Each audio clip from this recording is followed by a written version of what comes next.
Are you a fan of Stephen King's Dark Tower series? Do you like fun and or seriously unsettling actual play podcasts about dimension-hopping heroes that do battle with the forces of evil?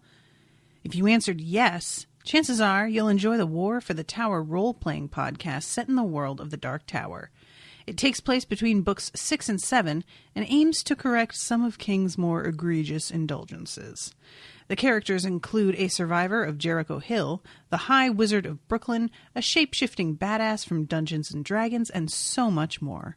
Find us at warforthetower.com or search War for the Tower on your podcatcher. Long days and pleasant nights, and toodaloo, motherfuckers.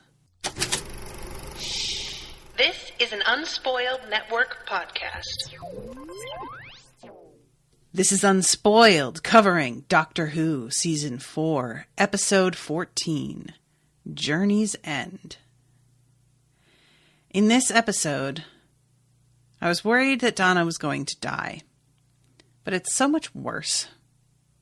Also, I finally get to see the scene that the crying doctor in the rain gif comes from.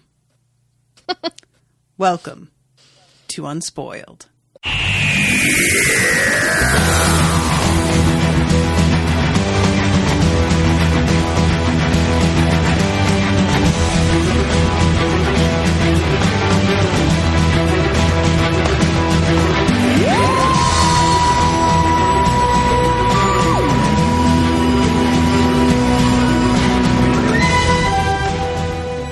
Welcome to the show, everybody. I am Natasha.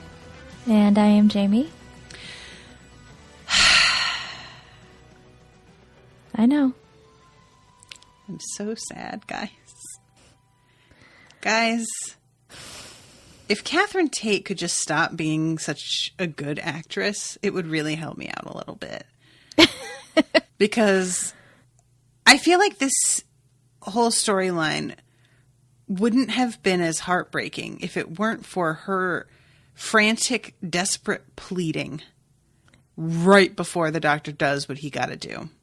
Yeah. That was absolutely horrifying to watch. She convinced me so completely that this was happening. And it was like, I wanted to throw up. It was awful. And I hated it. I hated it, and I hate you. You personally, person listening. I'm not talking about the person next to you. I'm talking about you. I hate you. Very specifically. Well, I'm sorry.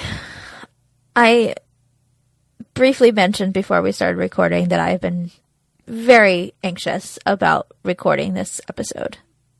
Well, because of how much you love Donna. I hope that your anxiety is appeased now that you've made a mortal enemy. Oh, well. Oh, my goodness. That took a turn. Oh, God, guys. It was just so much worse than I thought. If she could die in a blaze of glory, I'm sure she would have chosen that herself as well over what winds up happening. You know, like going back to everything. And it's not like she seems so unhappy. When we see her with her memory wiped, she's having a great fucking time. Like, she's a very cheery, but, you know, we know the kind of like deep sadness that's in her. Mm-hmm. And I don't know how that gets resolved. I mean, I guess it doesn't. There's a tiny little Dumbledore moment of like, maybe you could treat your daughter like your fucking daughter, you jag. Yeah, I'd forgotten about that line. Mm-hmm. I was really happy that the show like acknowledged how her mother has been treating her and had any character say something. Yeah. Even the grandfather is just like, she was better off with you. And the mom's like, don't say that. And he says, it's true. And gives her a look like, you bitch. And I was like, yeah, deserved. Right. But he even won't come right out and say it. No, he should though. And when she's like, of course she's brilliant. She's my doctor. Or my daughter. And the doctor's like, then you should tell her that sometime. Yep. It's like, exactly. Yep. Yeah, it's one of those like frustrating things that it's so easy for folks to be like, you know, do what you need to do and don't think about what other people think of you. But like, it's your parent. That kind of thing doesn't apply when you're a figurehead in someone's life that is meant to guide and encourage. The don't worry about what other people think does not apply to those people. Right. And it's the kind of like deep-seated trauma, and saying trauma makes people think, you know, you're outright abused, you're outright, you know, battered and bruised, but that's not always what trauma is. The treatment you get from your parent is not something that you can just shake off, and it's also one of the harder ones to walk away from. You know, I have encouraged friends who have terrible parents, like, you don't have to talk to them. You don't have to. You do it out of some sense of family and loyalty, but you can't always choose who your blood relatives are. That doesn't mean you have to talk to them. It's just not, it's easy for me to say. It's not easy for them to do. And I get that. I wasn't able to walk away from my mom when my mom was still being terrible. And I feel like, I mean, I did walk away, but a huge factor of just like, even knowing that they fucked you up, even once you've like come to terms with like, okay, no, they weren't a good parent, there's still that like qualifier in your brain that you're like, yeah, but you still, it's because it's like society has sort of drilled it into us that you're supposed to stick with your family. You're supposed to take care of your family. That these are the people who matter most because you share blood, you share DNA. I don't believe that. No. We are not living in an era where families and our sigils and our alliances with other family names are a thing. This idea that family should come before everything was originated in a time where it was like a fucking dynasty that you like looked after and a reputation. We don't need to do that anymore, everyone. We can just be who we are with the people that we want to be who we are with. Look at how well it turned out for Theon Greyjoy. Like, I just don't like. The idea that there has to be some sort of familial loyalty to me is always followed immediately with why. What am I getting out of this exactly? The privilege of saying that we're family? That's nothing for me. It's not, you know. And there's also an assumption that like, yeah, well, maybe they fucked up, but they love you, and you don't know that to be true either. Right. You know, there's always this like kind of assumption made that, well, yeah, maybe they like ruined your psyche, but it was from a place of love that they just didn't know how to adequately express. Well, that's not really my problem, is it? Right. And that's also abusive. And also not just because somebody gave birth to you or is related to you does not mean that they love you automatically. No. That was actually a recent Spoil Me episode because I've been commissioned to cover Crazy Ex-Girlfriend. Have you watched that? I watched the first two and then I, for no reason, just forgot. All right. Well, you need to get the fuck back on that because it's flawless.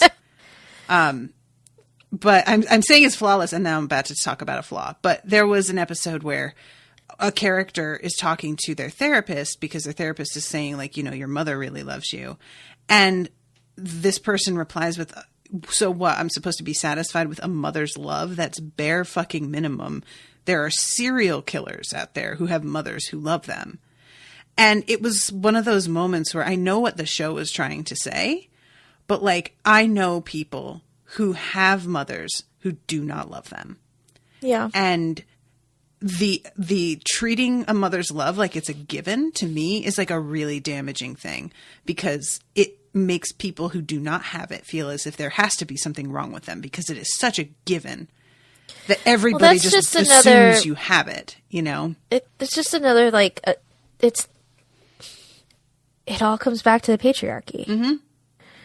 That women are supposed to be mothers. That's their biggest job. And they are maternal and they love their children and that's their sole purpose. But it's not true. No. And many, many serial killers become serial killers because they have terrible mothers. I just don't understand this, like, oh, well, you know, there's just a biological connect. This is just because we don't let women talk about the fact that they hate their baby, that they resent having had to give birth, that they feel chained to this life that they didn't choose. There's a ton that goes on, like, chemically in a woman's body after she gives birth as well. So postpartum depression is like an enormous thing that we just fucking don't talk about. And that can Brooke Shields, hugely affect a mother's bonding with her baby. Like, it just, totally, you know? I think it was Brooke Shields who wrote a book about her postpartum depression. And I think it was with her second child, but she said, like, she resented that child. Mm-hmm. Exactly. And she hated herself for feeling that way. She couldn't control it at the time. Mm-hmm. And she knew that she needed to get help because she didn't want to have anything to do with her newborn. And it was just chemical.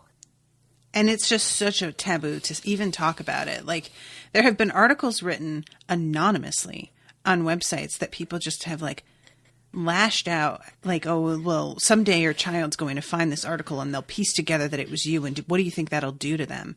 It's anonymous from before they were born, or like right when they were born. They are not going to find this.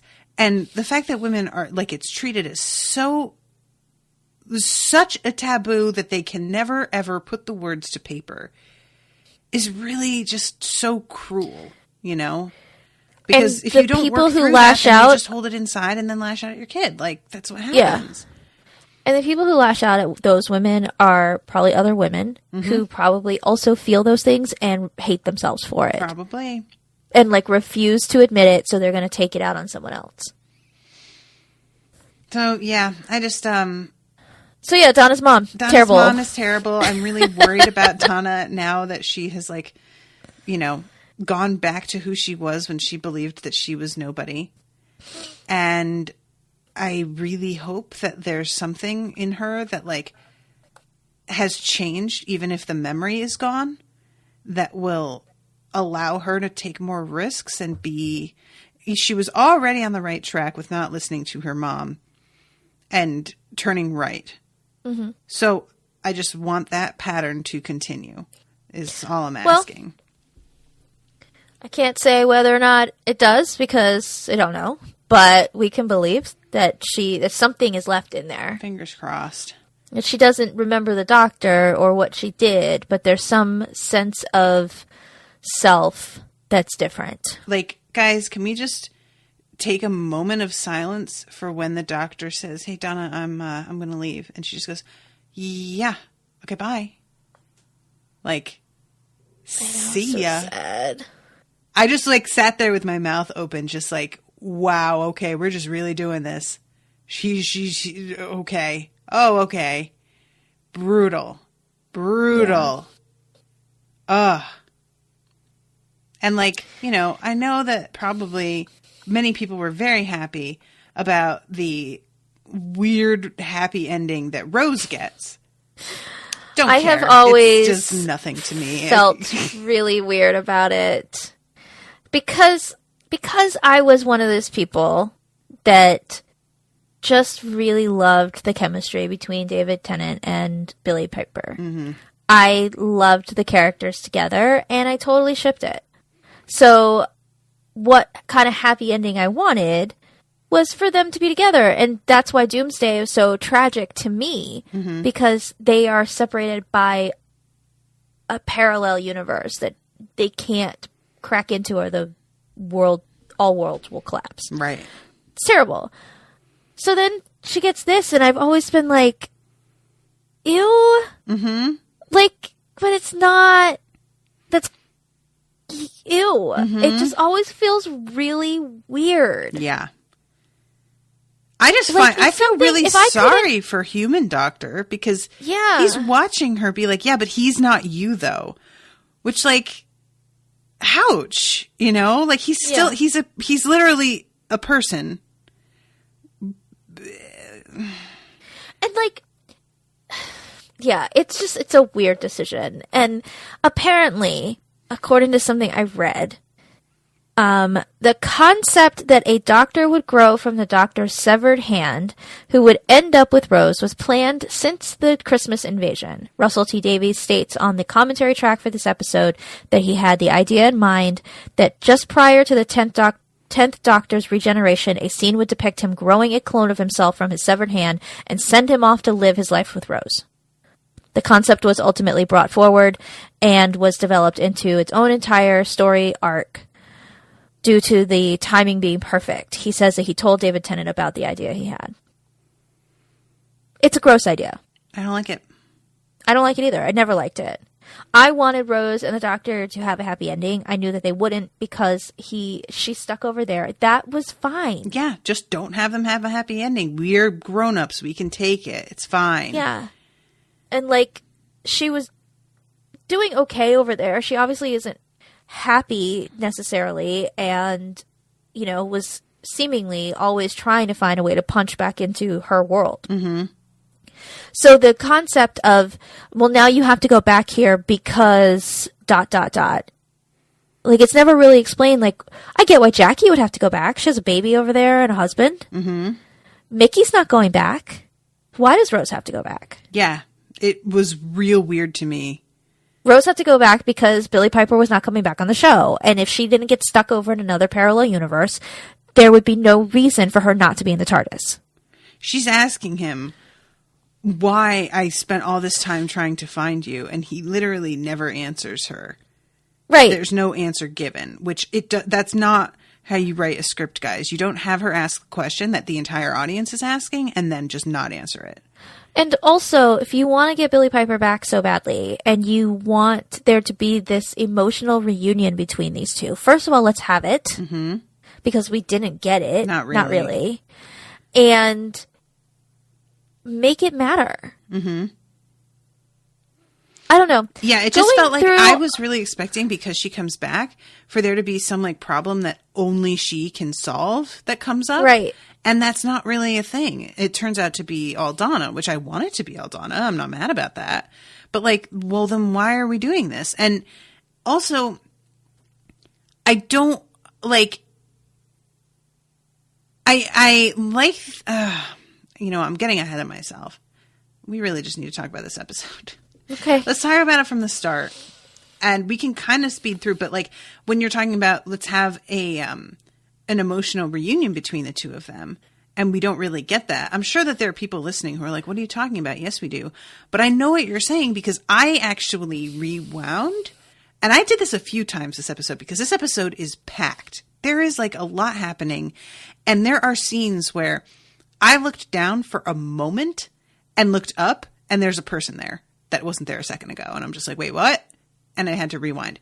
The moment where the Doctor regenerates into himself, mm-hmm. and then he and Rose hug, is clearly meant to be the emotional reunion. But it's so overshadowed by the fact that he like got shot, and that their real emotional moment got interrupted. Mm-hmm. That then when they have this, it just felt weak sauce to me. It just didn't resonate the way that it was about to. And I understand the reasoning behind wanting to have the like the dramatic like interruption of him getting shot when they're running towards each other. I understand that like temptation, because it is a pretty almost like comic moment, unfortunately. But I don't understand why it was necessary in the grand scheme of anything. It was to have a cliffhanger. Exactly. That's it. There was no real reason for it. And I just thought, I even like, when I was rewatching and rewinding about the whole thing with Donna, you know, and that regeneration that happens and her getting tangled up, I even was like, oh, well, I guess it had to happen because of Donna and the hand thing. And then I was like, no, I think that all they wanted to do was like remind us the hand is there, so that when it comes up again a little bit later, it's not like a shock. But we just saw the hand. I just mentioned it like last episode, and being like, okay, they need to get rid of that. It's freaking me out.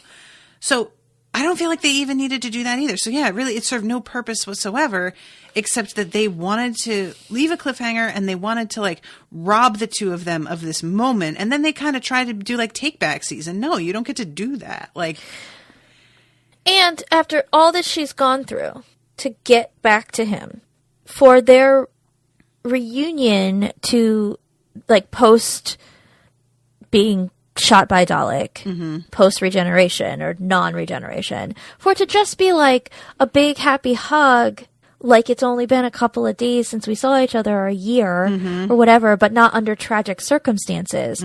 For him not to ask her, how did you get here? Right. How did this happen? Why did you do this? Do you have to go back? Yep. Like nothing. Or for either of them to be emotional in any way. Yeah, beyond, it was just like a hug. Like, these are a couple that everybody has been shipping for fucking ages. And it's just a big hug like an uncle that you really missed. She was more emotional when the other companions weren't hearing her on the computer screen. Mm-hmm. You know, like, why can't they hear me? I'm important too. They don't even know about me. They don't even know I'm here. The only thing that saved that scene was Donna looking at Jack and saying, "You can hug me." I mean, because as usual, Donna saves the show. Hashtag. Also, they don't give, I know this jumps ahead too, but they don't give Rose any explanation whatsoever about why Jack is back. And I had to look it up. She never knew. We didn't learn until Martha. Yeah. Yeah, because that's why she's like, oh my God, he's dead. And the doctor is just like, yes, just leave him. And I understand he says that in front of the Daleks because he has to be like, you know, he has to let them think that Jack is dead. But once Jack comes fucking flying back into the picture, she's just like, oh, I guess he's an immortal. I guess we're just going to do that now. Like, but also, you can have one line where you have Rose say, wait, what? How are you here? Mm-hmm. And him saying, that thing you did made me immortal. Hey, remember that time? Remember that time that you brought me back to life and then left me in space? I'm immortal. Oh, God. Remember that time when you brought me back to life and then left me in space? I'm immortal.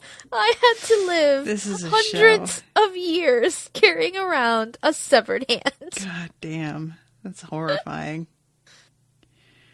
Yeah, there was just more explanation. Sorry. No, go ahead. They gave more explanation for why Gwen looks like Gwyneth. What even is that? Who cares? It was an acknowledgement to the audience that we recast this actress from that one episode on Torchwood. Who cares? And oh my God, they look the same, and they're both from Cardiff, and her name's Gwen, and the other one was Gwyneth. More explanation about that. I don't like. Okay, I understand being like, yeah, I'm sure a lot of people saw this show, but like, yeah, you don't bother with that shit when you're not dealing with the characters in the show that I'm watching. I don't want ancillary shit when this house still needs to be cleaned. Don't go out into the garage. The kitchen's a disaster. What are you doing? And I know when I say this, it sounds like I really hated this episode, and I didn't hate it, but I know there's just they pack a ton in, and it's very sloppy in places, you know. I have come to realize, as much as I love David Tennant and as much as I love the 10th Doctor, in doing this rewatch, not just like talking about it every week with you, but forging ahead and watching later stuff. A lot of the problem is Russell T Davies. It's this writing. I watched all of season 5 in the last 2 days. Okay. I haven't rewatched it since when it originally aired, and I started watching it and I couldn't fucking stop because it's so good. Well, that's good. That's encouraging. And the writing is better. The pacing is better. The characterizations is better. The characters make the right choices. Nothing is stupid and nothing is dumbed down for children. it makes a huge difference. Stephen Moffat's take on it over Russell T Davies, who I think wanted to stick with what was old Doctor Who, leads to a lot of stuff like this, where, like, I really enjoyed this episode. I cried at the end of it. I'm not heartless, but it's a mess. Yeah. In a lot of ways, it's a mess. It's overcrowded, and a lot of this was unnecessary. And I think a lot of it was a last hurrah because he was going to be leaving, and David Tennant was going to be leaving soon, blah, blah, blah. So they wanted to get everybody back, and this will be a fun romp. But it was overcrowded. Yeah. Yeah, I that was actually one of the things that I had been going to say, and then I was like, well, I'm getting ahead of myself, but I guess now is as good a time to bring it up. It was just the fact that I get them wanting to bring everybody into it and be like, oh, see all of the people whose lives the Doctor has affected who are still involved in, like, the defense of the world now and all of this, like, you know, which is part of this weirdo moment with him and Davros. Where, Davros. No, I think it's Davros. I'm pretty sure it's Davros. Where Davros is like, you've made the people your weapons, even though you've never picked up a gun. And they're trying to make this point with it that I don't feel like ever actually makes sense. It's like they're trying to make the sort of accusation that he has negatively affected everything just by being that even who though he he is. practices nonviolence, they are still violent in his name. Which, like, in his defense. They're being violent because you came to their planet, moved because it, you're threatening them and with then violence. murdered people. Like it felt like they were trying to, like, accuse the Doctor of what I have been sort of saying this last 2 seasons, but they, like, did the most poorly thought out version of that argument that really made no sense at all. Like, it's treated in the moment as this hugely emotional, like, now revelation. You must face what you have wrought kind of thing. Yeah. And there's no impact to it because you're just sitting there like, no. Like, look, I even think a lot of what you're saying in general is true about him. And I can't even support what you're saying right now because the context of everything you're using to back up your argument is absolute garbage. Like, I want to be on your side, frankly, and I can't be because this doesn't make any sense. Right. I'm threatening you with annihilation, and so you're threatening me back with annihilation? How dare you? Which really must mean that you have fucked these people up somehow. Look at how they defend themselves. Like, what? That whole thing, honestly, and I have said this about a few episodes, take out all of the conflict here that comes from aliens. Get rid of it. Boom. Out. Let's just deal with, I don't know, something on Earth. There's a terrible disaster coming. A meteor. How about that? And watch half of these characters and the way that they deal with that. And I feel like that's much more interesting. Would they send a bunch of oil drillers to the meteor to stop it? Oh, God. I never saw that movie. Really? Nope. It's fun. I don't believe you. It's fun. It's stupid. It's the stupidest movie, but it's really fun. Can I ask you something? Is Steven Tyler in the movie? Or is he just a but Liv Tyler's in the movie. Does she wear a lot of scarves? No. Oh, that's too bad. That would have been fun. But yeah, I like... This is the most random question. I'm sorry. I don't know why it's tickled me the way it did. Just because that's like her dad's whole fucking wear thing. a lot of scarves.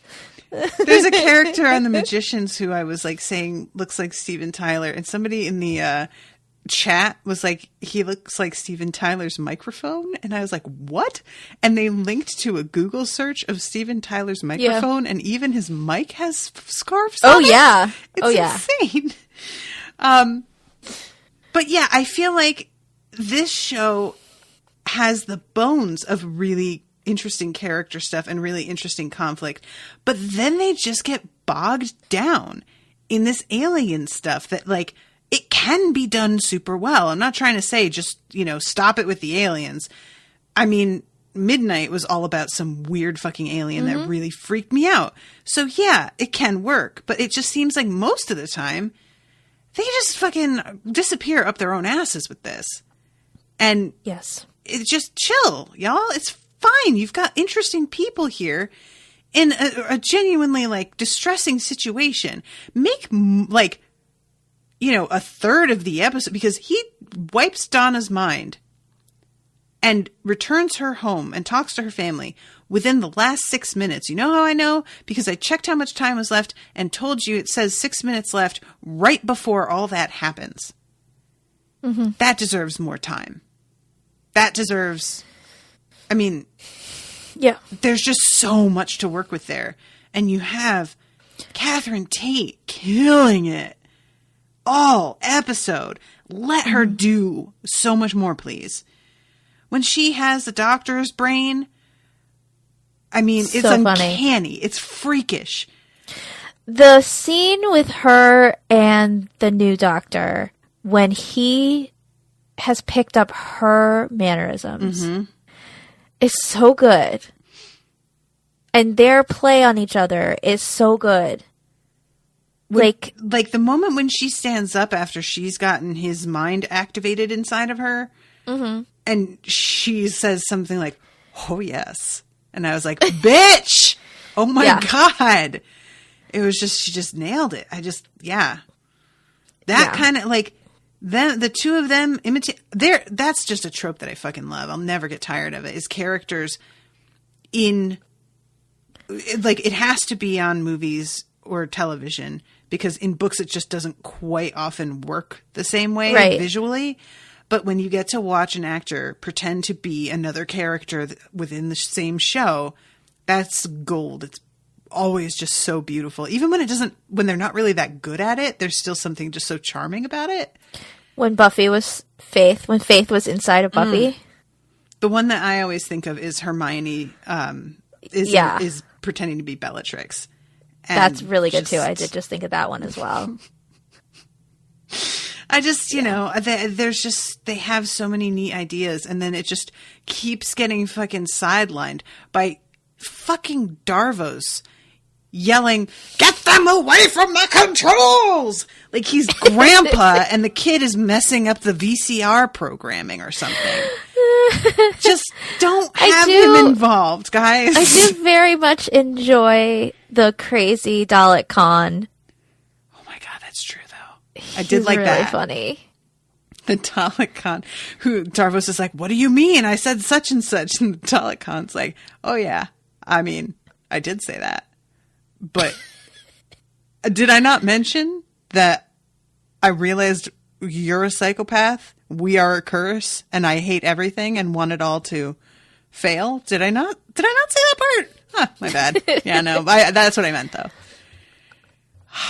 Beautiful.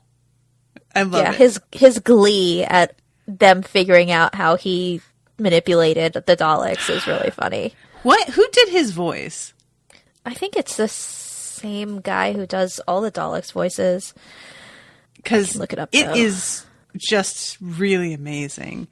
I would love to have him do the voice for my voicemail. Maybe he's on Cameo.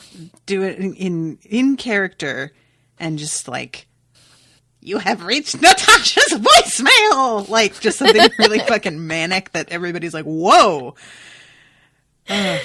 It's somewhere between a witch and a Dalek. It's like a little goblin. I can imagine him prancing around a fire singing about how his name is Rumpelstiltskin or something. And also having one eye. I don't know why, but that fucking kills me too. Okay, and listen. Don't they all have one eye? Do they? I thought they... Oh, I guess they do, but his is off-center, so it looks like there should be two. That's what it is, because this is all fucking wonky. The plan here that Darvos wanted to carry out was, I just want to eliminate every other living creature in reality. Yeah. Right? And then the Daleks will be the only life form in the universe. Okay. Daleks are organic beings, though, inside their robot shell, right? Yeah. So, like, they do need to eat food. I don't know what they eat. I don't know if they eat. I don't know what they are. I'm just, like, unclear about what they have to gain by being the only remaining living thing. Because that feels like a suicide plan. I would pose the question to our listener, Kat Slater, who is very, very knowledgeable about Doctor Who and all Doctor Who. So she might have an answer for that. Doctor Who. Because she's got a PhD. Yes. In Whoology. That joke just was flat. Whoology. You fail. It's like hooey. Did you get it? Because it's nonsense. I hate you. I need to get It doesn't say who does the voice of Dalek Khan. Aww. It just says Nicholas Briggs does Daleks. So I guess he does all of the Dalek voices. So they must have just amped up that like high pitch like fader on the soundboard. So funny. When I started this episode, Owen was in the kitchen making himself something to eat before he went back to his office. And they're like, surround the TARDIS!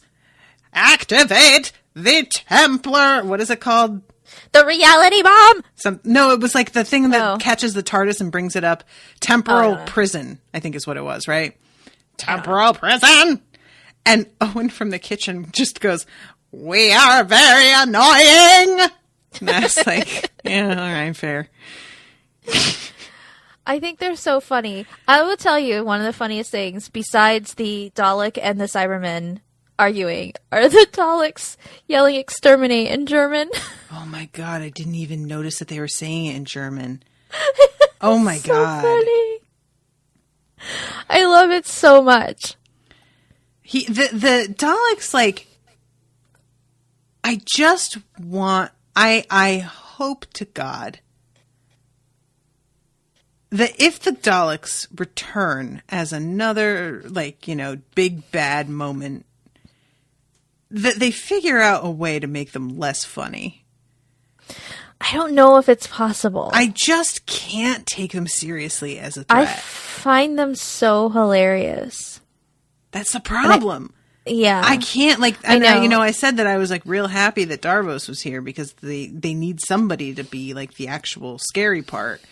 But he's not even that scary. No, he's scary, like, when I saw him last episode. And then we start this episode, and he's just like, oh, yeah, I'm just going to kill everything. And I'm like, oh, that's original. Come on. That's the best you got? Darvey?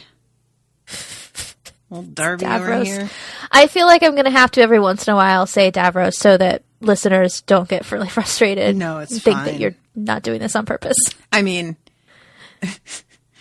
I didn't really like mean to do this, but one of my favorite podcasts, they will purposely mispronounce a name for the duration of the episode. And I like listen enough that I know that's what they're doing, but evidently they will get a lot of mail. Like Keith Ledger, an entire episode. Oh my Keith God. Ledger, that would make me so insane. that kind of thing. And I find it fucking hysterical. Like, I love it. One of them is talking about how he's downloading books to his new Kindle, and he just calls it Kindle all episode. I mean, if it's a bit that's a recurring bit, then I get it. That's funny. What's really frustrating is when you listen to something and they continually get someone's name wrong, either on a show that they're talking about or an actor or whatever, and you're like, oh my God, can you be professional and at least know the names of the characters that you're talking about? It's so funny because you would think, like, it seems so obvious to me that they're like kind of laughing into their hands when they do it, but apparently they get a lot of tweets and a lot of emails. So I guess it's not. You can never underestimate how deeply stupid many people are. It's true. Yeah, that's fair. I said something about that at work the other day because I don't even remember what it was about, but they were like, I mean, isn't it obvious? And I was like, you are underestimating how stupid people are. Oh, though. yeah. Constantly. Yeah. It's astonishing. And what always it just never fails to shock me is how stupid people will be about things that if they just thought about it for 2 seconds, it would improve their life like exponentially and make things faster and easier for them as well. But they just cannot be bothered to put forth this modicum of effort. So they wind up horribly frustrated and then ruin your day also. And it's just like, you could have just, you would be happier if you just thought this through. It's not even about me. I'm frustrated, sure, but set that aside. What about you? Look what you're doing to yourself. I just I cannot understand willful ignorance. And it's, you're choosing to stay stupid and to act out in ways that disrupt everybody else's day. Yeah. Yep.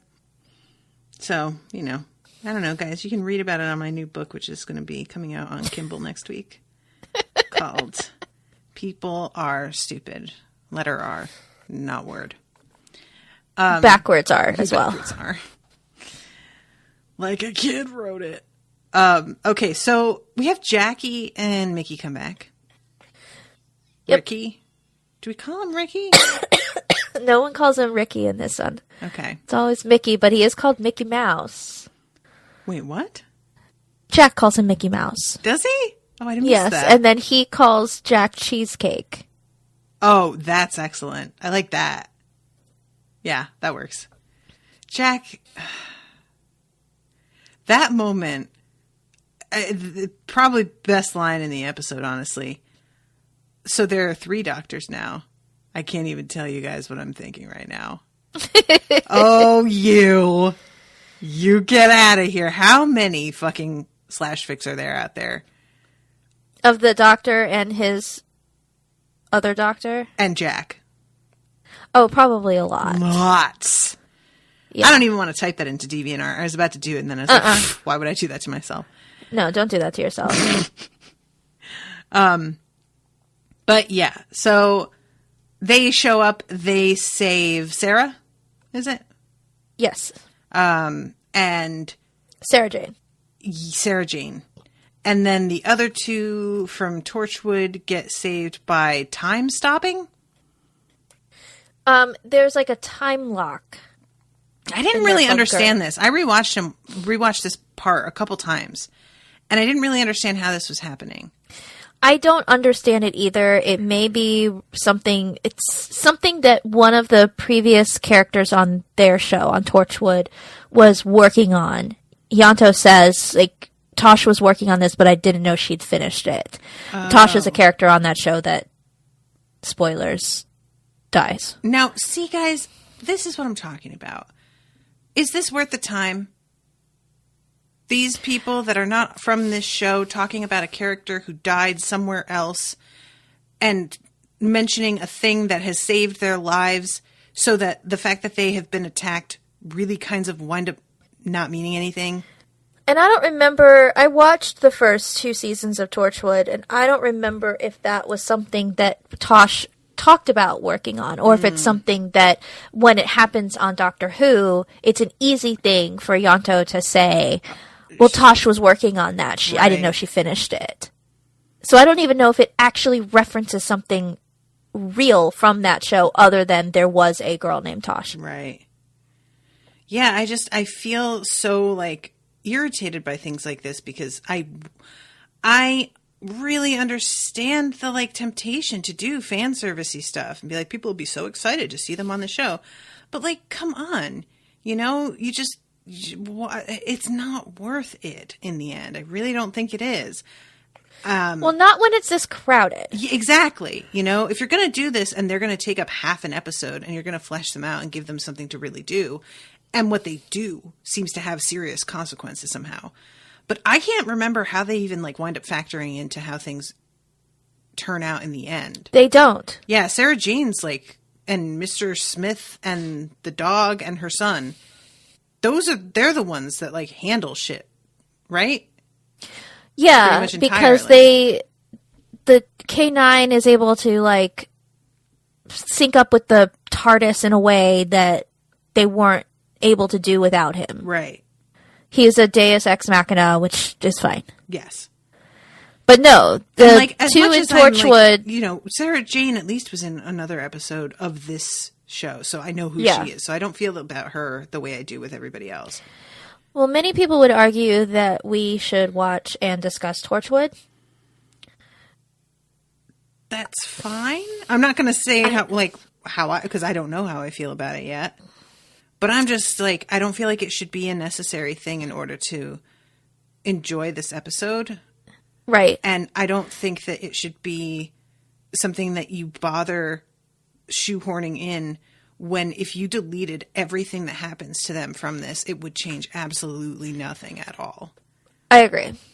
I think it was how fun would it be to have Gwen and Yanto on the show. We need Jack to do things. So they're going to get trapped there and be in jeopardy because there's a Dalek in their base. Right.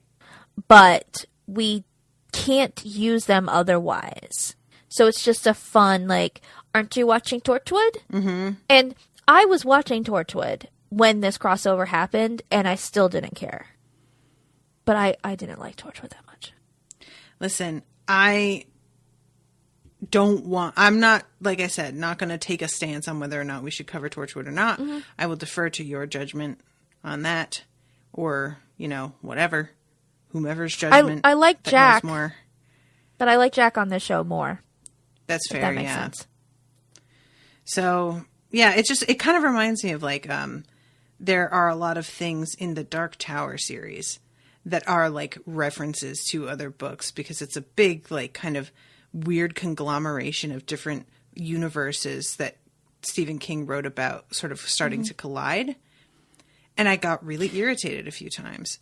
Because there are references to things that if you haven't read 7 other books, you fucking don't know what the hell is happening. So it's not references to other books he's written, like other series. It's all within the Dark Tower series? No, it's other series. Like, he has stuff that happens from it. He has stuff that happens from... in the Dark Tower? Oh, yeah. Like, there's people and places that come up. There's a character that walks straight out of one series and is like the big bad in Dark Tower. It's just a whole like mess of stuff. And I know that there were a lot of people who, when I was covering that with Miles, were kind of like, you need to read this and that to really get it. And I just kind of, it's different with that than this, because like I said, what happens with these guys winds up not mattering. So it's like me not knowing turns out to just be fine. But in Dark Tower, it's stuff that felt like I would really have been lost if I didn't have a co-host being like, okay, this is what this is from. And to a point, it just kind of feels a little self-indulgent. Like, oh, we just thought it'd be fun and that you guys would really like this little like wink and nod. And, your episode is like an hour long and goes at such a breakneck pace that I texted Jamie. I had to stop and rewind because like Donna is talking so fast. And then I realized that like a lot of characters start talking so fast. They probably asked people to like speed up their delivery so that they could fucking get it in under an hour. Yeah. And, anyway, I feel like I'm beating a dead horse now. I'm sorry.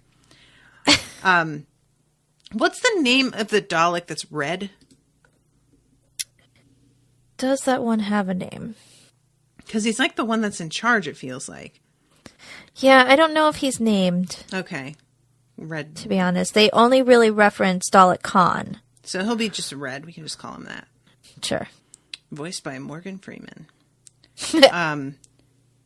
But yeah, Andy. He's the one that's sort of like in charge. Like Dalek Khan is like the Cassandra, but this Dalek is like the king and just sort of following Cassandra's lead and then realizing that they have been screwed and then tries to like blame Darvos, even though it was just said right in front of you that Darvos did not know what was going on. So being like, oh, you have betrayed the Daleks. I'm like, no, what are you talking about? This guy did it. That guy right there that's next to you that you're ignoring.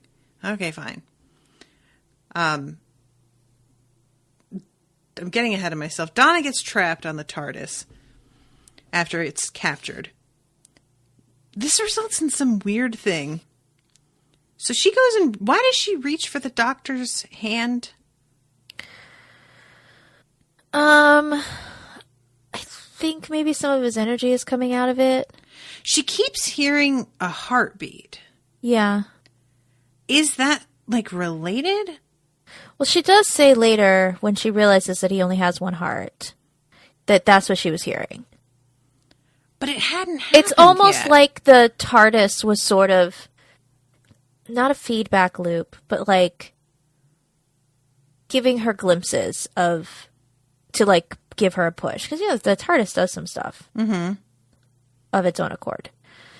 So his hand starts sort of letting out that stardust of regeneration energy.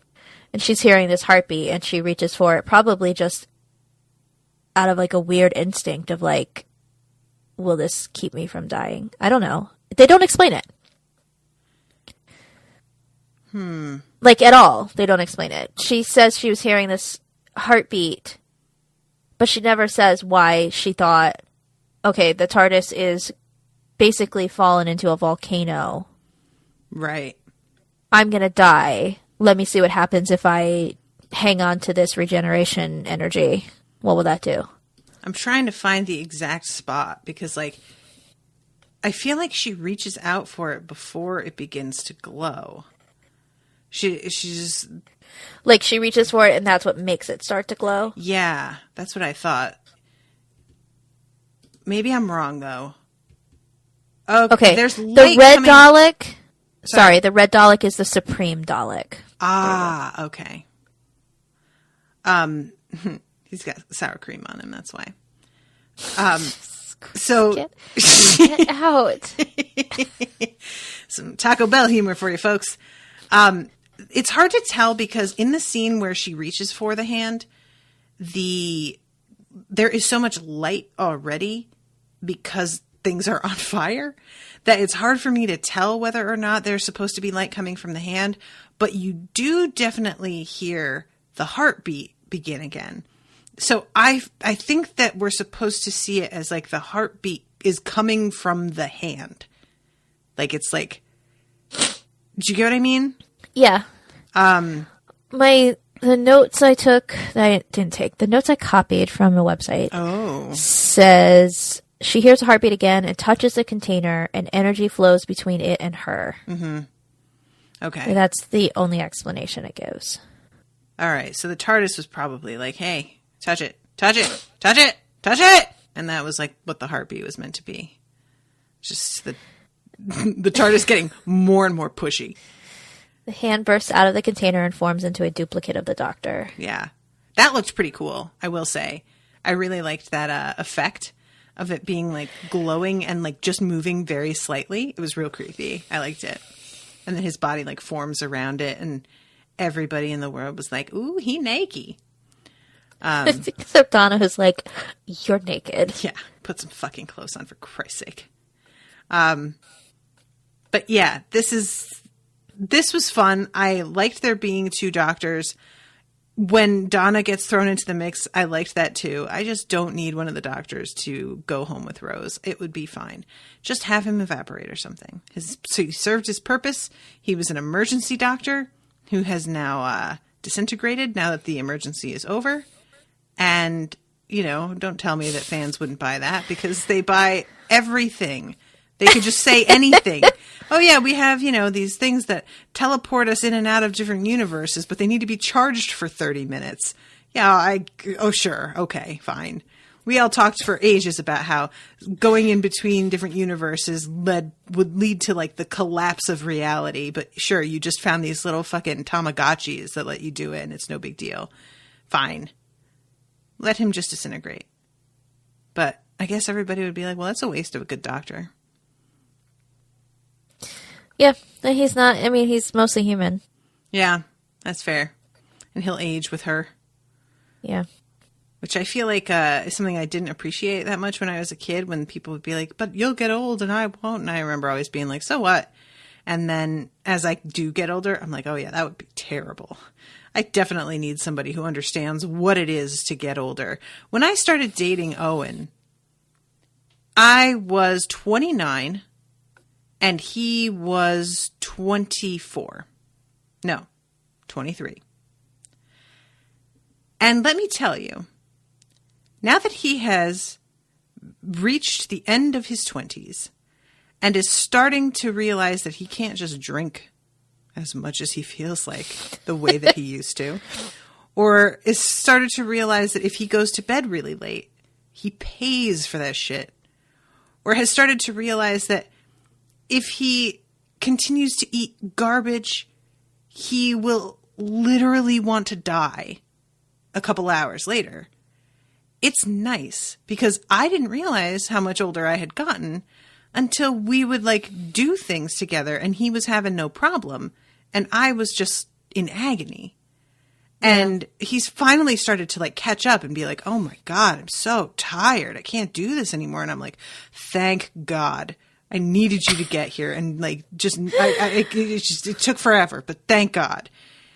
Can you imagine being with somebody who like wakes up ready to fucking face the day, ready to do yoga, all like energetic and beautiful and dewy in the face, and you are now 56 and fucking over it. And they're still, and you just are like, yeah, I do love you. I really do. I swear I do. But I also hate you.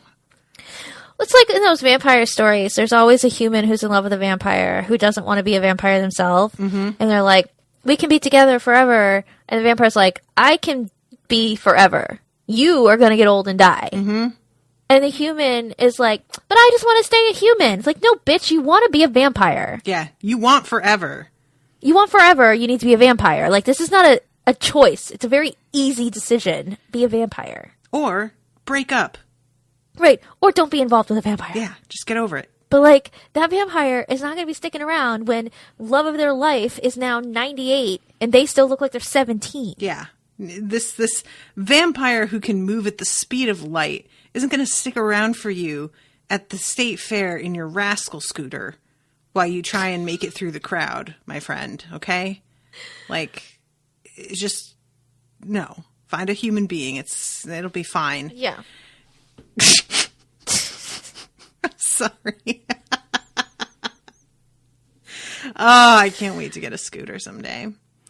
I am going to fucking trick that thing out. It's going to be nuts. I'm going to have a strobe on there. Oh, I'm very excited about it.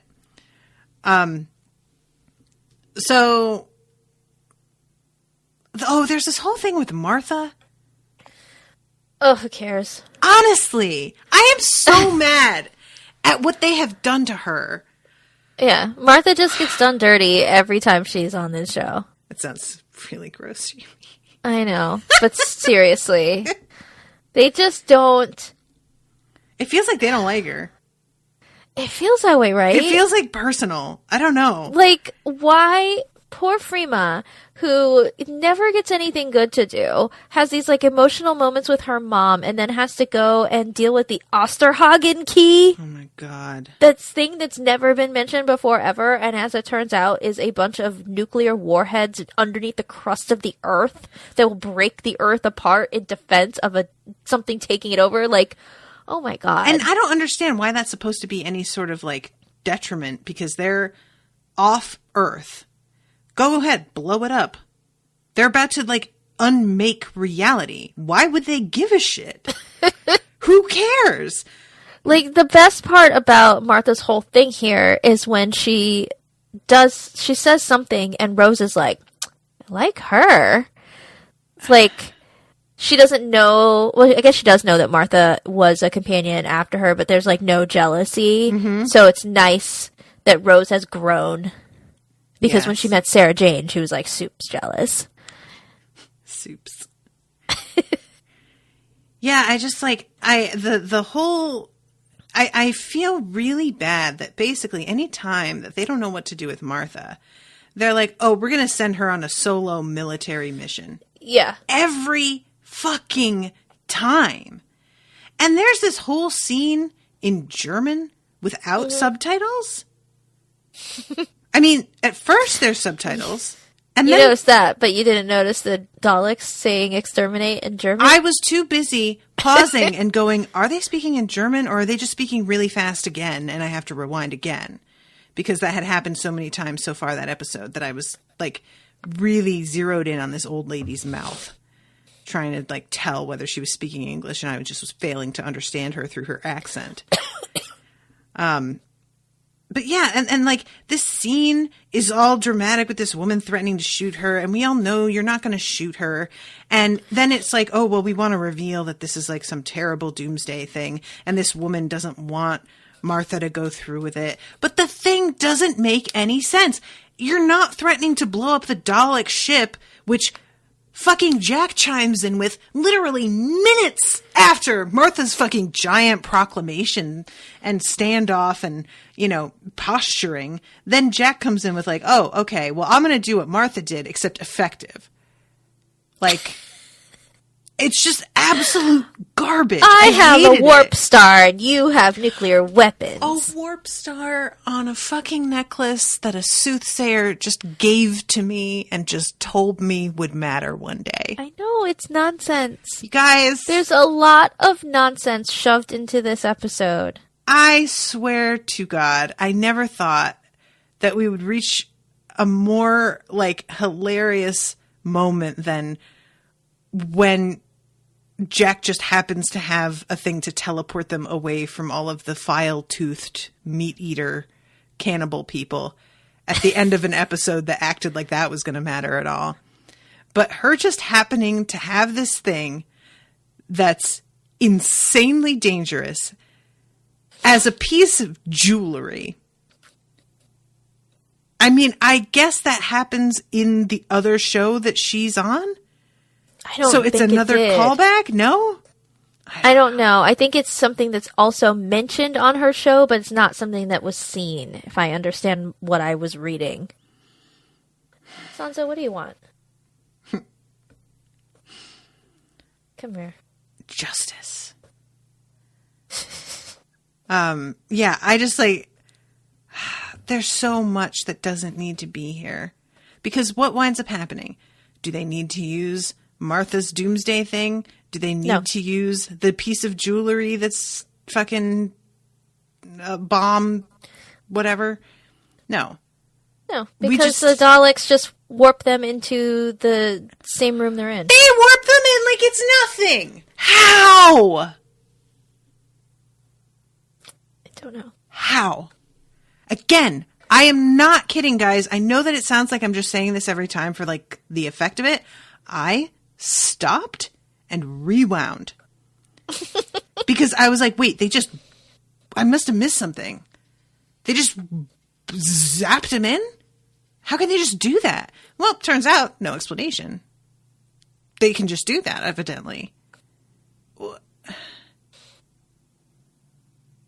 Okay. They couldn't before. No, if they could have done that before, not. They would have done it. That's what I thought. And like with the Doctor, I guess they really, really wanted the TARDIS because they wanted the slow agony of killing the TARDIS so that they could watch the Doctor. Ow, Sansa. Like, get her out of here. She's like, rub my belly. No, I'm going to scratch you for it. I know, I fell for the trick. Oldest trick in the book. It's so fat and cute. That's what I do to Owen, too. I show him my fat belly, and then when he tries to pet it, I bite him. He says, but, and I'm like, heh. But yeah, so I like that moment of them getting zapped in, I was just really like confused because I thought that it was a setup that they had like been led to a place that had like a pad that they were standing on that could allow them to be like zapped in, that they had basically, I thought they fell for like a trap. And then it turns out that they could just do that, but they hadn't done that the whole rest of the episode. And there's this like testing of the unreality, or what is it called? The reality bomb. The reality bomb. There's a reality gun that they test out on a bunch of people. Just basically proving that they can turn everybody into atoms. Yeah. It completely disintegrates them. And it would be a lot more moving if Jackie didn't just go, I am so sorry, and then totally bounce. And leave everybody to their fates, because damn, that was cold-blooded. I don't blame her for wanting to save herself, but whew, That was hard to watch. She's just like, yeah, I'm so sorry. You guys are all definitely going to die. Bye. And then they like stick around and watch through the window, which just feels so morbid to me. You guys all have to know what this is about to do. Also, can we talk about how great it is that the Daleks have fucking video cameras in every portion of their ship so that they can watch all of the pieces of their evil plan being committed in real time? They're always ready to show. Yeah. I love it. They're like, oh, Doctor, watch your TARDIS. We have cameras on the volcano that we're dropping it into. Like, we have cameras on this reality gun that we're zapping everyone with. We have cameras on this part of the ship that Jack is in with his necklace that he's threatening us with, which actually is kind of perfect that Jack's weapon would be a necklace. I like that. I like that he just hooked some wires up to it. Right? And he's just like, I hooked it into the mainframe. So this whole thing, and I'm just like, I guess. And then later, Donna, with the Doctor's mind, is like, oh yeah, I definitely made it so that the Daleks are just going to spin around in circles saying, help, help, which is the best. Donna, again, coming up with the ideas. This is what I want to see. I don't want Daleks shot at. I don't want Daleks being like, you know, defeated in any sort. I want to see them humiliated. I want to see them endlessly spinning around, squawking, and unable to do anything about it. It's perfect. It's like it's like a ride at Disney. They're the teacups. I loved it. Oh, so good. Help! Help! No, Sansa. Oh, sorry. Man. You and Krista. She's not normally up here with me. She was sleeping at my feet and she suddenly realized, oh, hey. Ripley does here? That. Let me rub my head on things, possibly pull out your microphone cord. It's fine. Yeah, Ripley used to rub her head on my mic all the time, and it was just like, yeah, I can't imagine what that must have sounded like. So, in the end, let's just jump ahead here. Donna manages to like defeat the Daleks with her super brain that is a perfect combo of human and Doctor. And they get the Earth back to where it's got to be, which results in this scene that I actually really like because it didn't even occur to me, but Donna's mom and grandpa open the curtains and the sun is shining. And I didn't even realize, like, no, there's no sun. Yeah, duh. They've been, like, in fucking perpetual darkness. Yeah. But I forgot that that was, like, a thing that you need, the sun. So when the sun starts shining, I was like, oh, right.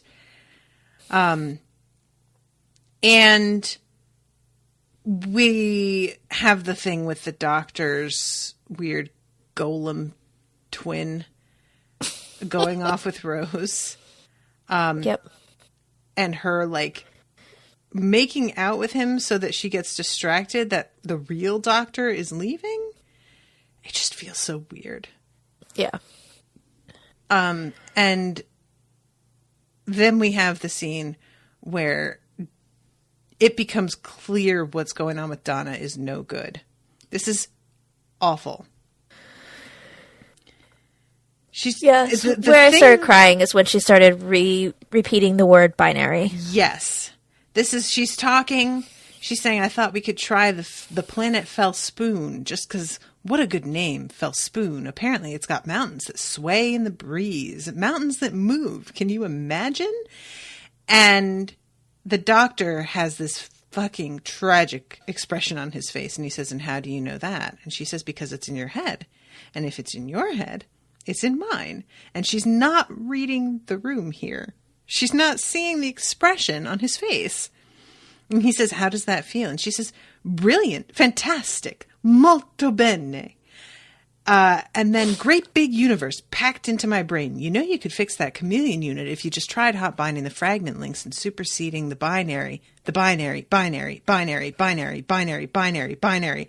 And she does an amazing, like, job of getting across that panic, even though her tone does not change and her expression barely changes. But she still gets this like vibe of really like, oh shit. You know, it was very, very effective. And immediately is like, I'm fine. And she tries to play it off and continue on another sentence talking about how she wants to meet Charlie Chaplin, to which I'm like, you definitely don't, but sure. And Charlie Chaplin, Charlie Chester, Charlie Brown, no, he's fiction, friction, fixing, mixing, Brixton, and then has to like stop and like gasps for air. And it's a really neat combo of like, I ran out of breath because I can't stop talking, but also I am in horrible pain. And the whole thing leads to the doctor being like, you know what this is. You're not supposed to have what's in my head in your head. That's not how this is supposed to go. We have never, like, the human Time Lord mix has never happened because it's bad, because human brains can't handle it. And he finally is like trying to say, Donna, look at me. And she doesn't want to do it because she knows. And she says, I was going to be with you forever. And it's so like sweet the way that's said when it's not romantic. Yeah. I really liked that, you know, because normally that just is what this means when people say these kinds of things to each other, is that it's a, you know, a great romance. And the fact that it's just like, I really like you and I really like this makes it somehow much more like moving to me, you know? Yeah, well, they're best friends. Yeah, basically. And then we get to the moment where she realizes she's looking at him and she puts it together. I can't go back. Don't make me go back. Doctor, please, please don't make me go back. And it's fucking brutal. And he says, oh, Donna Noble, I am so sorry. But we had the best of times. And she's like shaking because you guys, why is Catherine Tate not in everything? She's pretty great. It's ridiculous. And he's putting his hands on the side of her face as she's just going, please, please, doctor, no, please, please, please, no, no, no, no. And then just, it starts. And I'm just like, how dare you?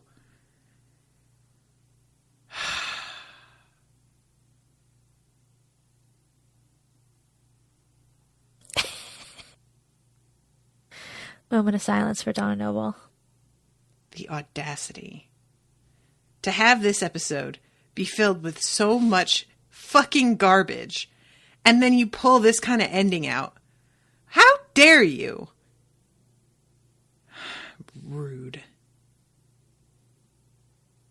Rude. That's all I have to say about that. So yeah, then we have the doctor explaining to her family what the fuck happened because he turns up on their doorstep with her fucking unconscious and has to like explain, oh yeah, well, you know, our brains melded and she broke. So I had to reformat her system, and the version of her that was there is now dead and gone. You can't mention any of this or remind her of me at all because it will completely like shut the system down. And they're like, well, no offense, but like how? Because the news is literally filled with the images of our sky filled with planets. That's all that's on the news ever. And what's his response? Oh yeah, well just tell her it wasn't true. It's one of those things that she missed. Like, girl, how, like, that is just such a crazy gaslight.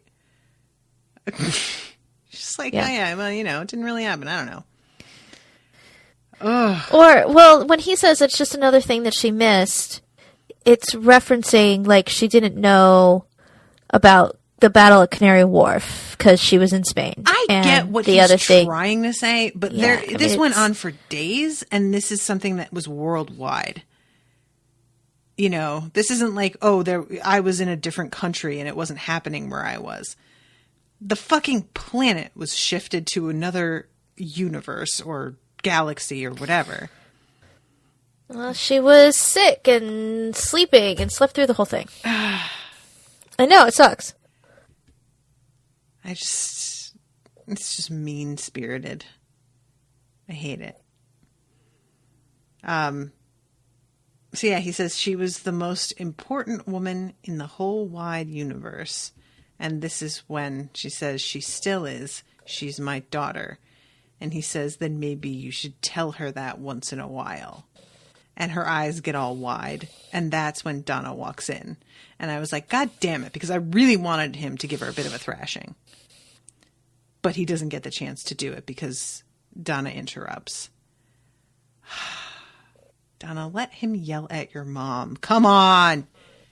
But no, not to be. And then Donna's mother is like, I think you should go.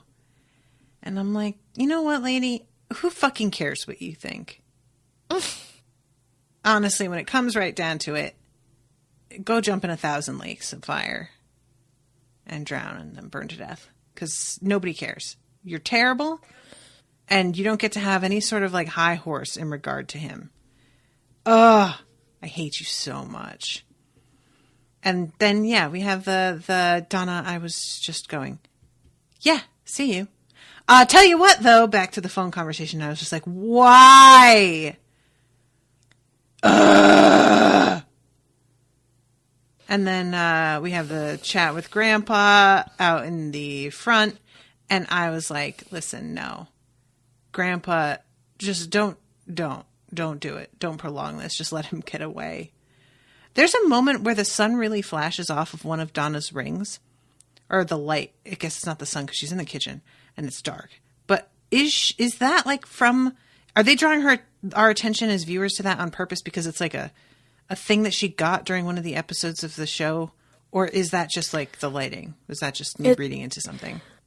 It's just the lighting. And the only reason I know that is because on the website that I get a lot of my info from, there's always a section on rumors that were going around before episodes aired. Mm-hmm.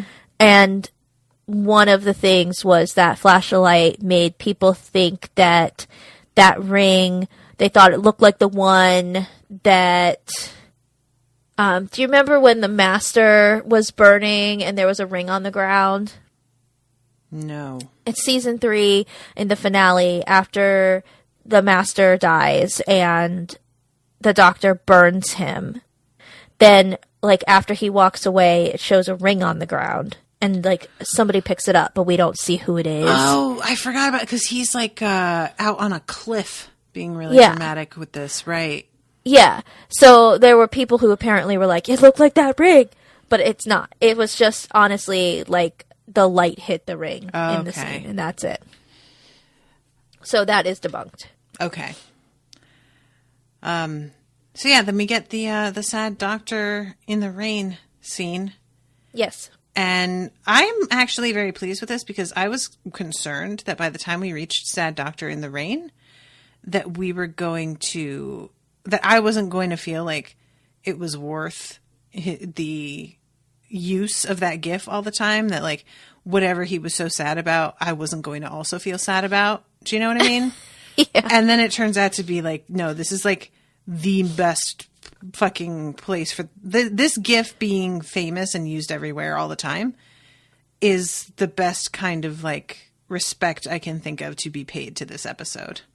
Because this is the best part of the episode, for sure, is what winds up happening with Donna. So yeah, I don't want anything to be like referenced from this except for all of this last 10 minutes. So yeah, worth it, and I'm glad. And he winds up getting on the TARDIS all fucking by himself, wet, sad, and it's real depressing. Did you expect, because a lot of times when we're at the end of the season, something crashes into the TARDIS and he's like, what? What? No, I didn't. Okay. I didn't expect it to just end there, though. I will say that. I wasn't really... I didn't expect anything in particular, not a crash or like a person appearing or whatever. But I definitely thought something would happen of some kind. Maybe that like he opens a journal, maybe like the thing that he got from the library, the little book, something like that. That like kind of him beginning the next chapter, sort of symbolism, you know. But I did not have any particular idea of what that was going to be. It was very sad. And like, there's still another episode to this season, I guess. We'll get there. I was really surprised about that. So it's not really. Okay. I have to explain what comes next. Okay, explain. But, well, first I wanted to just give a mention to when we see all of these people that have sacrificed themselves or died because of the Doctor, that it shows a lot of people that we remember fondly or slightly. With some of them, I was like, wait, who was that? But, so it's like Harriet Jones, the tree lady, the Simon Pegg character. Oh my God, I forgot about that. Linda Moss, who was in that same, in the game. She was in the finale, Parting of the Ways. The Sir Robert from Tooth and Claw, Angela Price from The Age of Steel, blah, blah, blah. All these people, including Luke Rattigan in The Face of Bo, and Astrid, and River Song, and Jenny, and the hostess from Midnight, but who it does not show is that fucking Adam, which I think is hilarious. Oh my God. It actually, like, this thing actually points out, like, all of these people that we have seen die because of the Doctor or who have traveled with the Doctor, except Adam. That's amazing. Oh, I love that. And, you know, like, and that was another thing with the montage of all the people who had... They're acting like they died because of you. They died because there was a werewolf. They died because aliens invaded and shot a place up. Yeah. They died because, like, somebody fucking betrayed the human race. It's not his fault. Right. And don't get me wrong. I will accuse the Doctor of being fucking awful at the drop of a hat. I don't care. It's fine. I know that happens. But they just use, like, the most bullshit examples. These are people... Literally, there was a werewolf. Guys, it doesn't get more not his responsibility than that. Right. The people of Pompeii... There was a volcano. And he saved the family that he could save. Not that they showed up. But, you know, I'm just saying for instance. Right. There's just... Get out of here. Get out of here with this. So, after the season ended, it was, I don't know if it was announced before the end of the season or around the time of the end of it or after it had ended, but everybody was sort of aware that David Tennant was going to be leaving. Mm-hmm. And that Russell T. Davies was also going to be leaving. And the show was going to be handed over to Stephen Moffat. There would be a new Doctor. It hadn't been announced yet, I don't think, who the new Doctor was going to be. But there wasn't going to be a new season. So I guess what was negotiated between all parties was that there would be these 5 specials. So this episode that is attached to season 4 after this was actually the Christmas episode of that year. And because this aired right around Christmas, it actually aired immediately after this one. Huh. Okay. Which feels weird. Then it was a couple of months and there was the next episode. And then it was a few months and then there was the next episode. And then the last 2 episodes were done on Christmas and then New Year's. So his final 2 episodes were Christmas Day and then New Year's Day. Wait a minute. 5 specials. 5 specials stretched out over a year. Over a year, okay. From with Christmas... with regular episodes in between? No.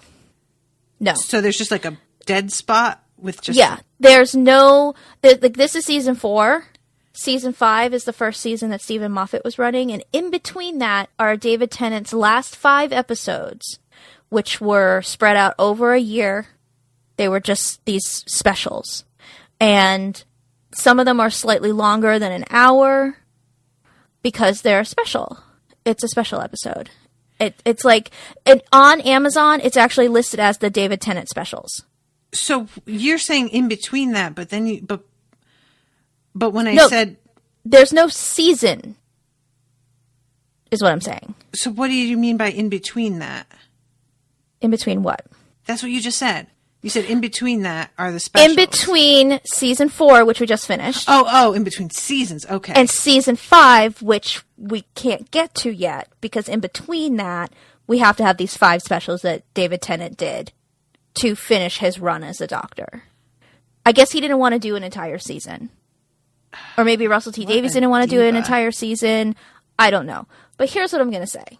And I have actually, talked with the listeners and gotten their feedback. Is that what the poll was for, that you were trying to recruit everybody? Yeah. The first 2 of these specials are fucking terrible. They're garbage. They're awful. And I want to skip them. And the audience doesn't want us to.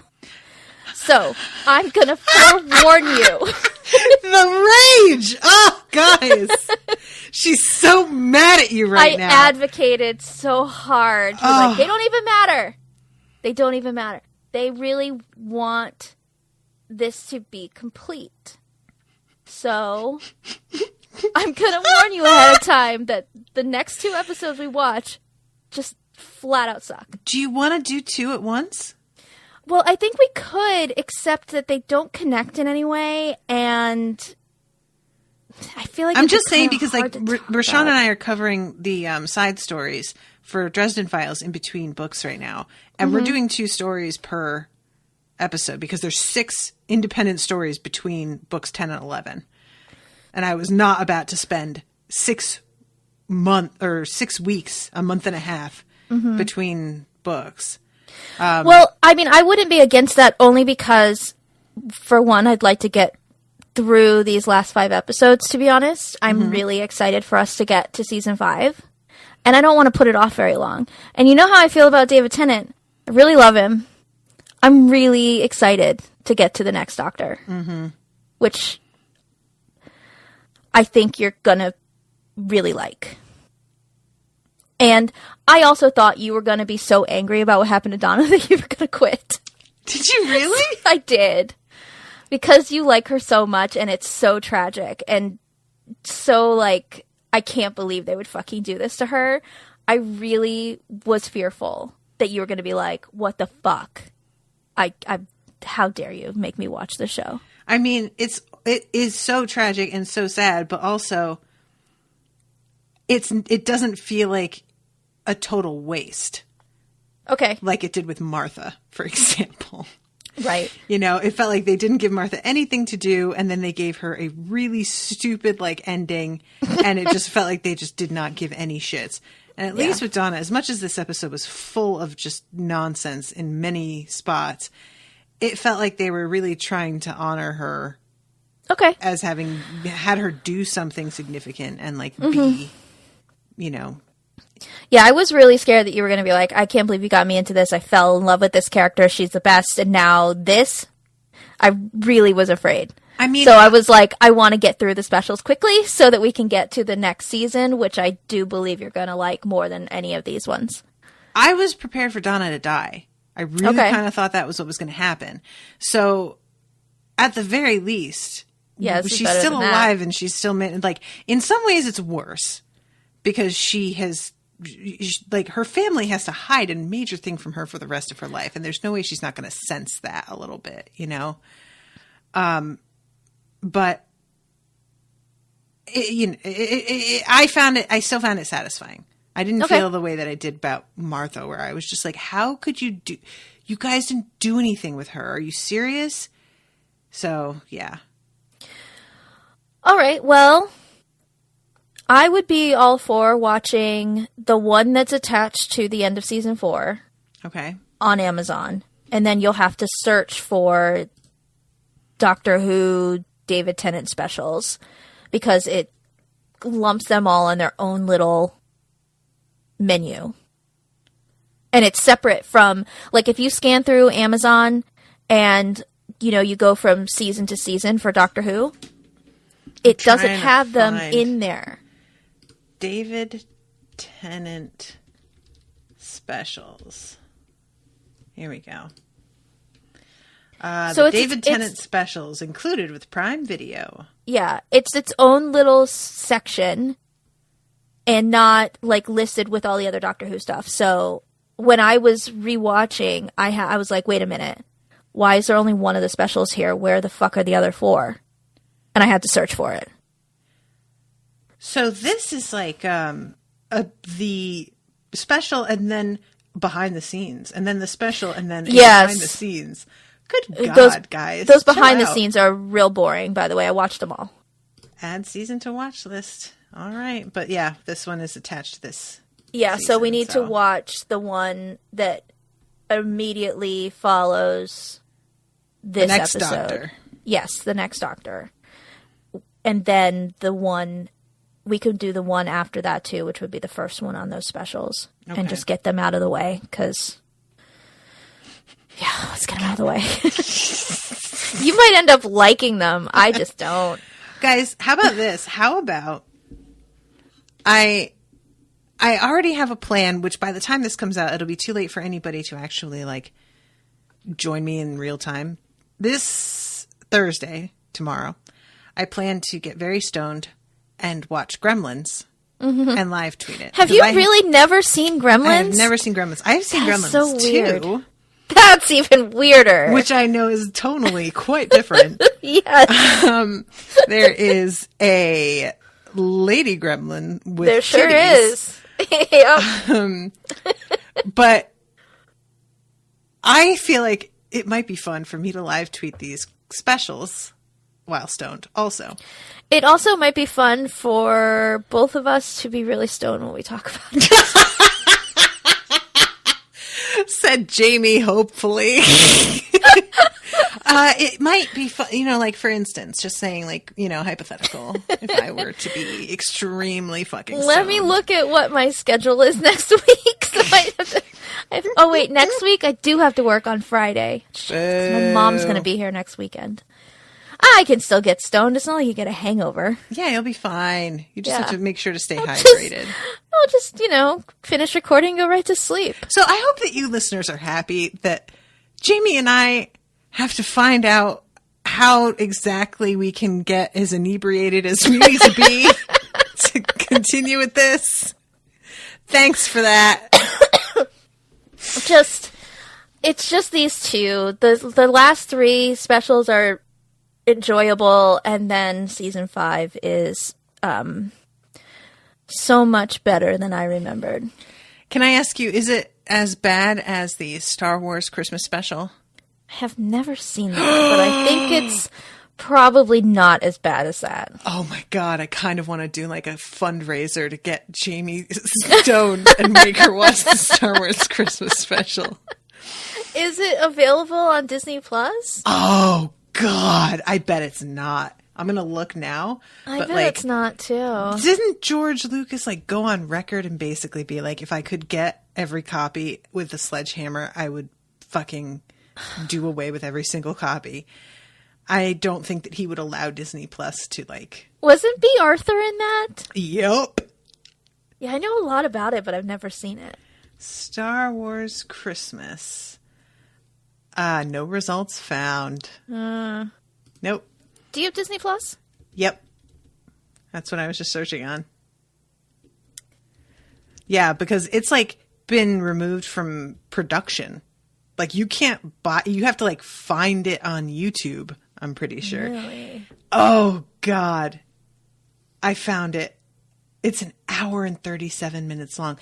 There is no earthly reason that it needs to be an hour and 37 minutes long.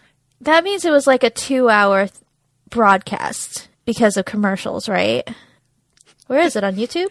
I'm going to send you the link. The top comment is, "It's funny how this has never been hit with a copyright claim. I guess even Disney isn't brave enough to claim ownership of this." It is, I mean, unwatchable is frequently thrown around when it comes to bad movies. I mean it when I'm talking about this. You're gonna have to look away. There are gonna be genuine moments where you're just like, I can't do it, and you're gonna have to like go into your phone and regroup your brain because the cringe is so fucking intense that it's just overwhelming. Like, there are moments where everybody on the screen looks like they would rather be dead. All of them collectively seem to have brief flashes of what are we doing?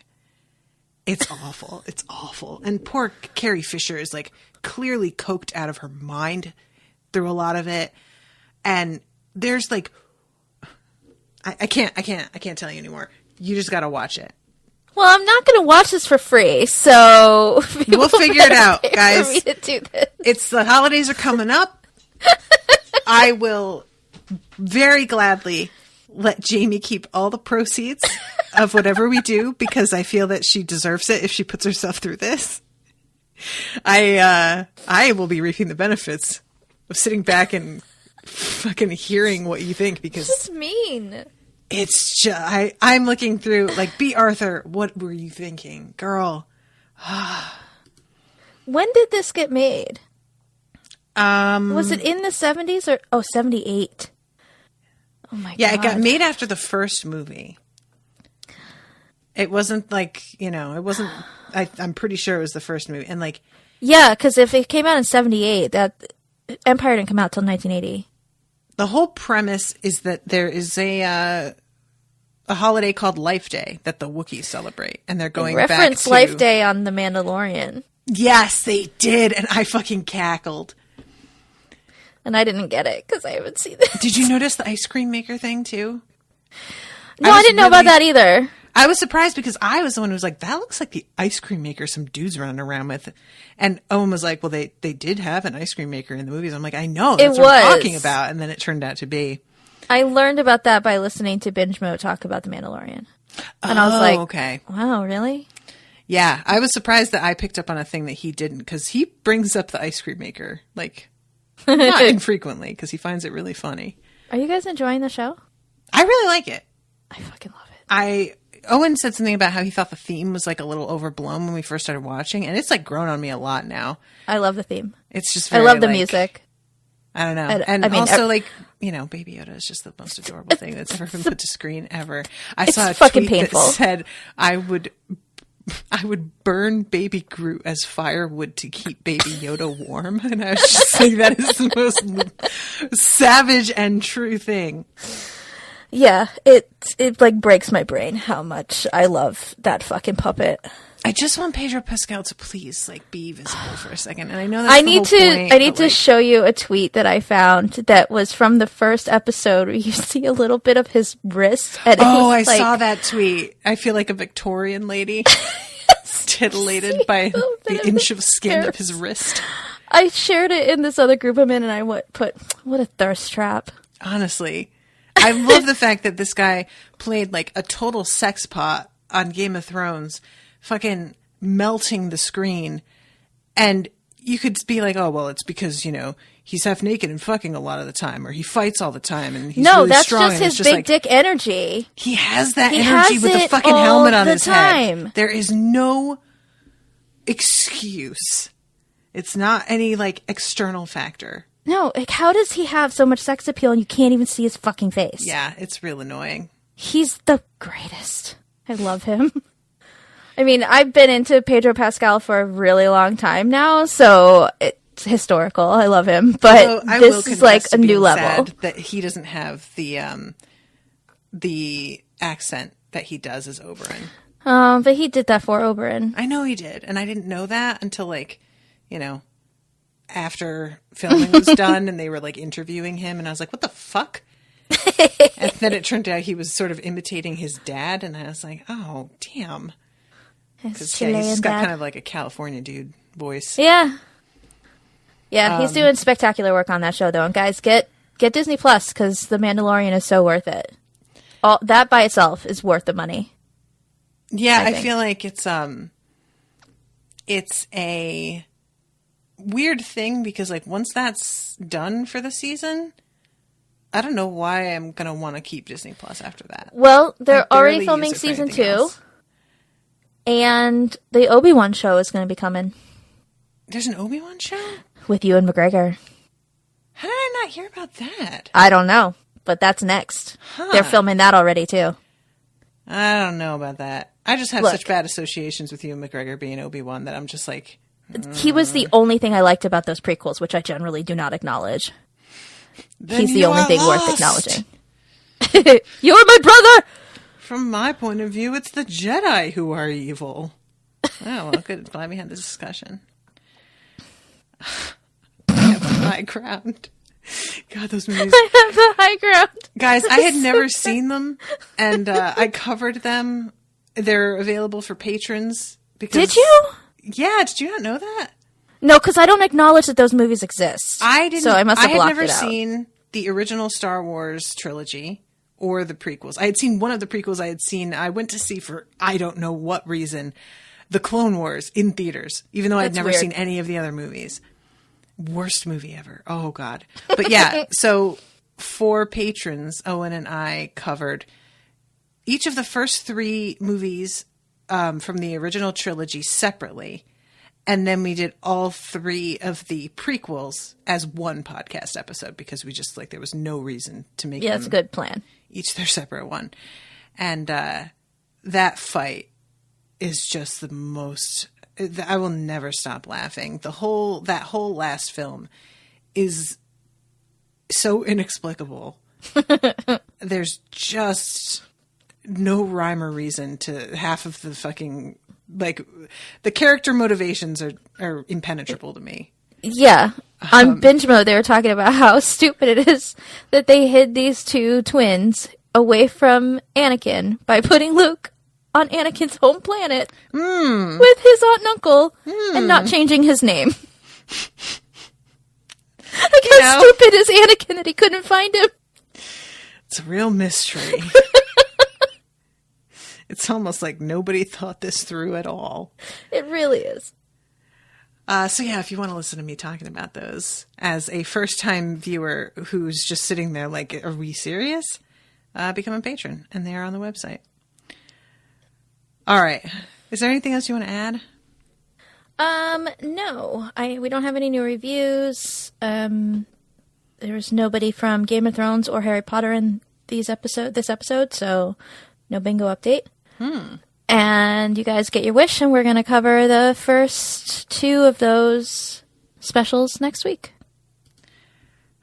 Guys, I'm really enjoying that you're making Jamie so mad. I'm not mad. I'm just disappointed. All right, Mom. All right, guys. We'll see you next week. Until then, toodaloo, motherfuckers. Bye.